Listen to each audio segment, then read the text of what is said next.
This morning almost needs no introduction. Quiet, understated, a man that always holds his opinions to himself are things that no one said about our next guest. Ladies and gentlemen, please welcome Mike Muller, our CTO, to the stage. Thank you very much. Okay. Good morning. So today my talk's for Steve Dillon, who died at the weekend, and he worked for a publication called 2000 AD. So I thought I should take a moment to look back and think, what was I doing in the year 2000, and what was I talking about? Well, I was talking about my teenage son and how I wouldn't be worried about what he would wear when he was a teenager. He was about 6 at the time. I said what I was worried about was how much electronics he was going to have implanted in his body. And I'll come back to that, because while fortunately he doesn't, it is something that's become a reality.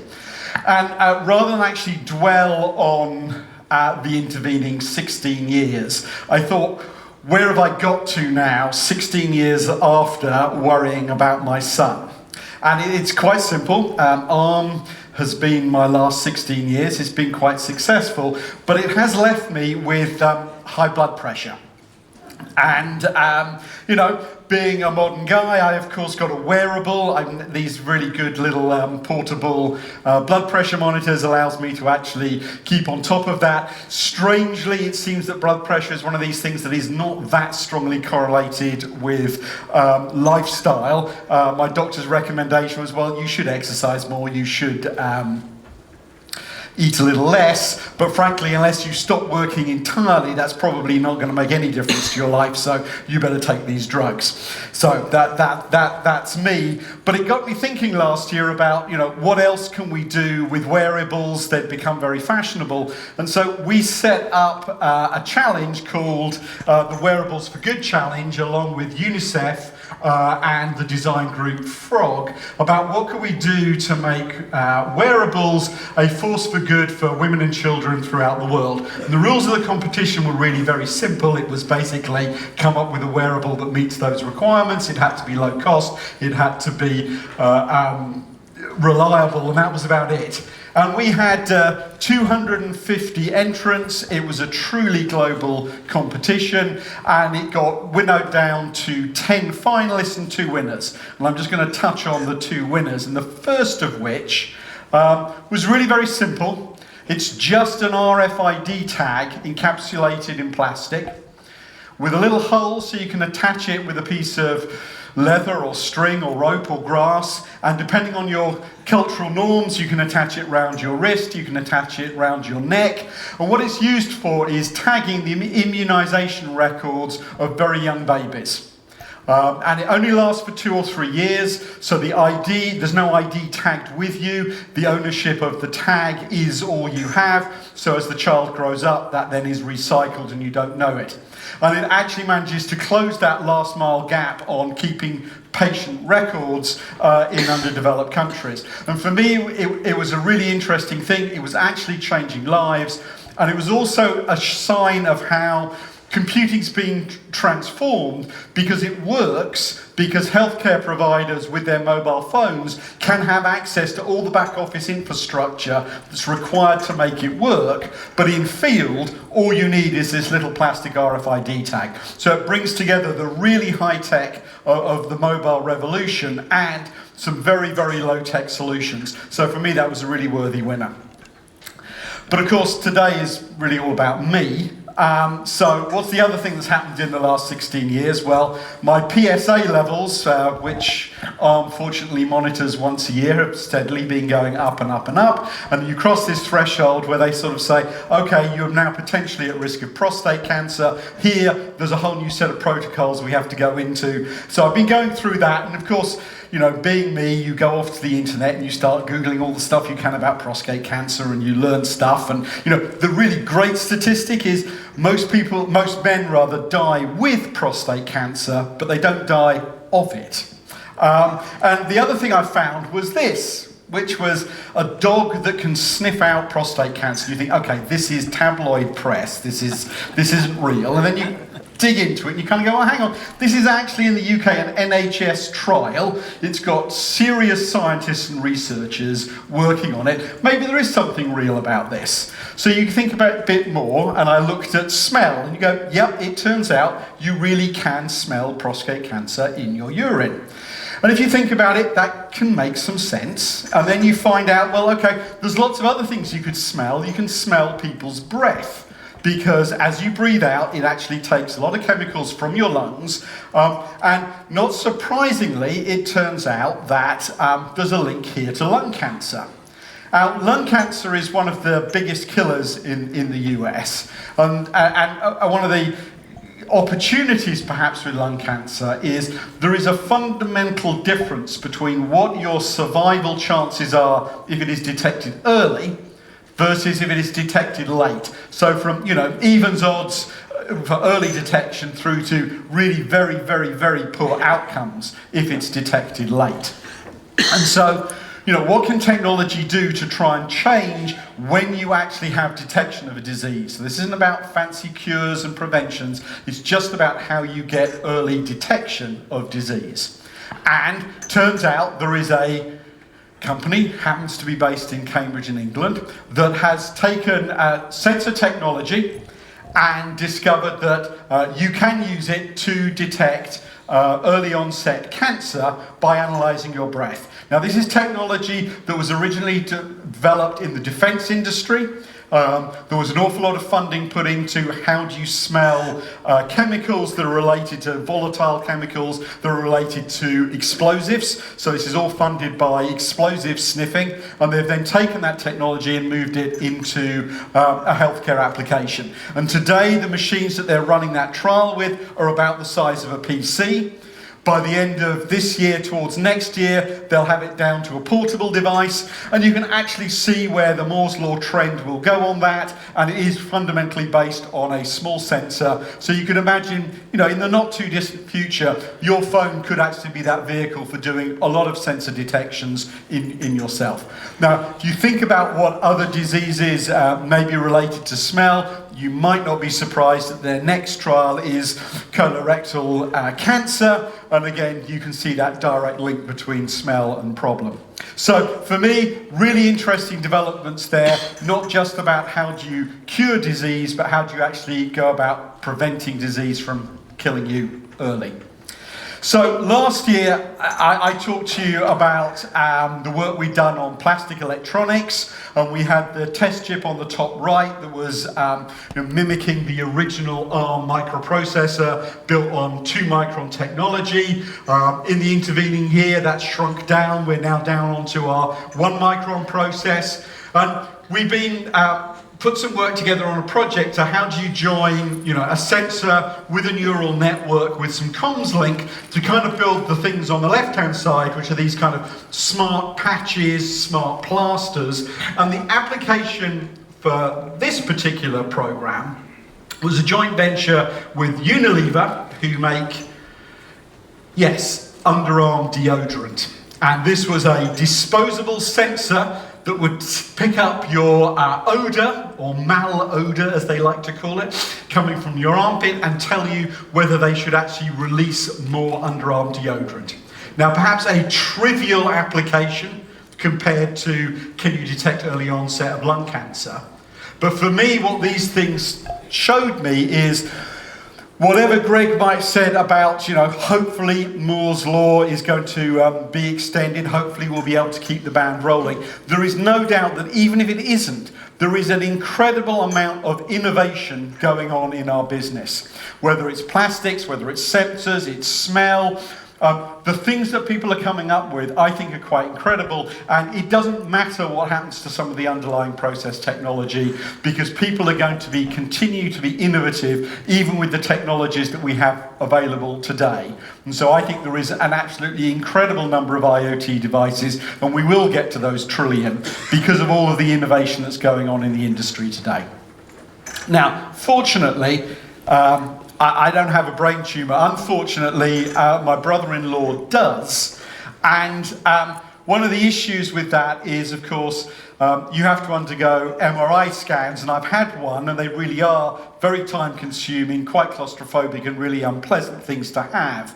And a few years ago, I talked to you on this stage, actually, about a project we'd done with Michigan University for a cubic millimeter pressure sensing platform, the original target for which was glaucoma patients and tracking pressure in the eye. Now, it turns out that that was a little bit too aggressive a target to set, but that fundamental technology has now been reused and is being used in a trial that actually has it implanted into your brain so that you can do measuring of the pressure inside the cranium, which allows you to either detect how you are responding to chemotherapy and is the tumour growing or shrinking without having to go through these very long and quite invasive MRI scans. And there's another application that's being run for hydrocephalus, which is where you get fluid build-up on the brain, and it's not that hard. You can drain the fluid off, but the question is, how often do you do that? And again, the only way to reliably do that has been MRI scans in the past. This is perhaps a pointer to how you could be able to work out when there's the right time to do those pressures. So again, that is the implantable electronics. I was worried my son would be making those choices in a kind of, I'm getting a tattoo because my parents really don't want me to have a tattoo, but maybe that technology is actually going to find its way into my son in the future, but in a way that saves his life rather than the way that alienates his parents. He can do that quite easily without having to do any of those things. When I talked about this a few years ago, a few days after I talked about it at one particular conference, I was approached by this company that did waterproofing of concrete. Their business model was around selling waterproofing chemicals. There wasn't anything particularly special about them, but their money was made on certification.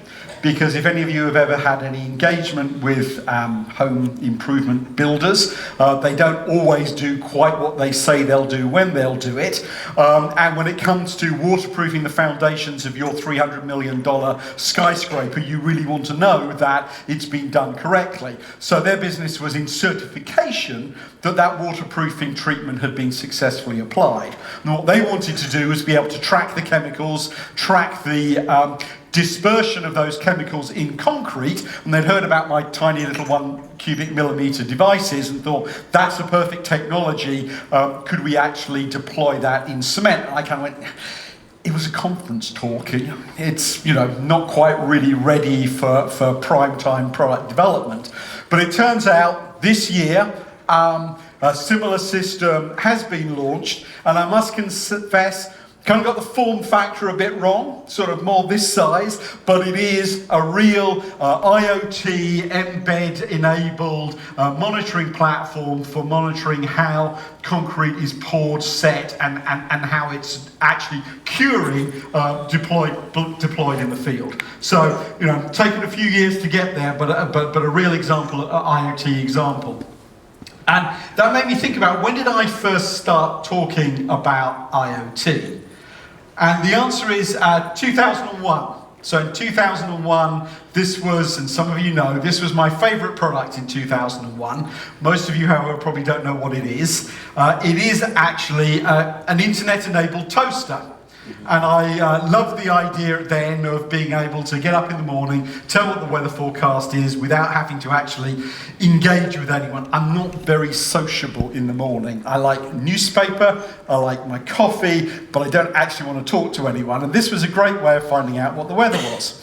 So that's 2001. So 15 years later, I have put my hand in my pocket and I have funded a Kickstarter program for this product, which is the programmable toaster. It actually has bit cells, so you can get it to print any picture you want. Claims to come with an app that will actually deliver the weather forecast. And as a Kickstarter program, I guess I might get it in another, 15 years' time? I'm not sure.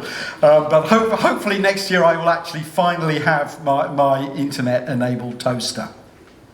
So, I've spoken quite a lot about healthcare, But as you've seen, and we all know, there are 1,001 different vertical segments for IoT, from logistics all the way through to environmental monitoring, smart buildings. People have been through all of those all the time. And the important thing to note is they are different verticals. And the analogy I'd like to draw is we are currently in the feature phone era, where you go to a supplier, they give you a complete solution from top to bottom, the product works really well, you're happy with it, but it's a vertically integrated solution.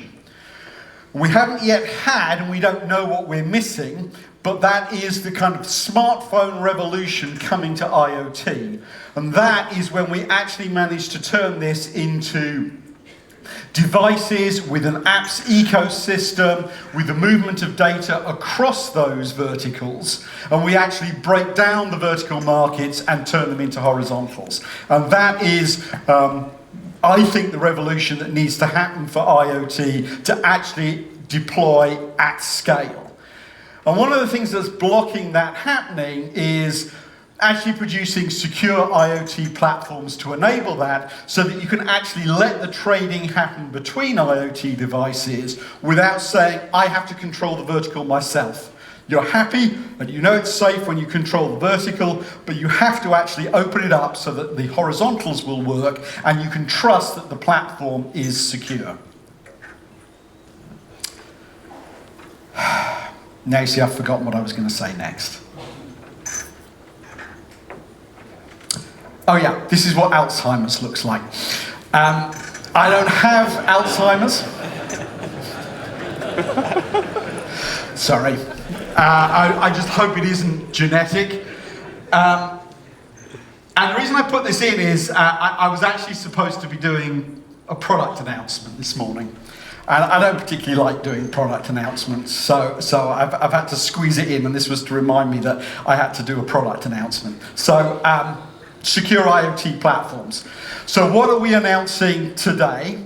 Well, it's not one, but it's two new Cortex-M microprocessors that implement the new ARM v8M architecture that brings trust zone security to the microprocessors. It's the POP infrastructure to allow you to build that on a common IoT platforms. We're also announcing CryptoCell 312, which actually allows you to build the safe, secure secrets that you need in these IoT devices with the crypto acceleration. It's the secure bus infrastructure to join all of these components together. That's SIE 200. There's also a product, SSE 200, which is actually all the scripts and infrastructure that allows you to instance your debug, your memories, your peripherals, and build that complete system to allow you to build secure subsystems. And as you'll see, there's a missing little corner. What goes in the corner? Well, this is an IoT device, and as an IoT device, it actually has to communicate with something. So we also have the link layer RTL that allows you to do both Bluetooth 5 and 802.15.4, which allows you to do Zigbee and Bluetooth. And with that, actual hardened RF front ends to support the different standards, and available on 3 of the most popular IoT process nodes, so that all together you can actually build a secure platform that can do the sensing, it can do the calculation, it can do the actuation, it can do the communication. Now, of course, that platform is nothing without the device drivers and software to make that work, whether it's Bluetooth, Zigbee, Thread. How do you manage your security? How do you do power management? So all of the software subsystems to bring that together. And of course, the other announcement that we're doing today is Embed Cloud. In the past, we've had Embed Device Server, which you could host. This is now a fully cloud-enabled system, so that without you requiring to actually have any of your own infrastructure, you can take these devices, you can build a secure subsystem using all the hardware peripherals. You can then run Embed OS on that, have that talk through to the cloud, and you can do secure update, content and provisioning, and build that secure IoT platform, which is what will actually let us, I think, scale to those trillions of devices. Now, having a secure IoT platform is fine, but you actually then have to deploy that. So here's another thing I don't have, which is malaria. And here in some senses was a secure platform of its time. Simple mobile phones which didn't have user upgradable software were actually quite secure. Telcos did a really good job with their network security, and those devices and their supply chain actually meant that the device you had was not a bad secure device. It just wasn't really in-field upgradable. It didn't run apps, but it was a secure, simple, let's say, IoT device. And if you want to actually do things to treat malaria, again, as I said earlier, it's not always about how do you stop malaria, how do you treat people once they have malaria. One of the best things you can do is stop them ever getting it in the first place. And if you want to do that, what you actually do is you don't need to look at where people got malaria. It turns out the best thing to look at is where did they come from. And if you actually look at where they came from, you can start to identify some of the less populated regions that actually have a lot of traffic flow through them, where malaria is being spread from. And so you can start to identify where the malaria started from, and then you can say, next year, that's where I'm going to do fly eradication. And so you have to move it back and find out what is the real source. Now, it's a great use of mobile phones. It's a great use of mobile phone data. It's a secure platform, but it does raise the whole issue of privacy.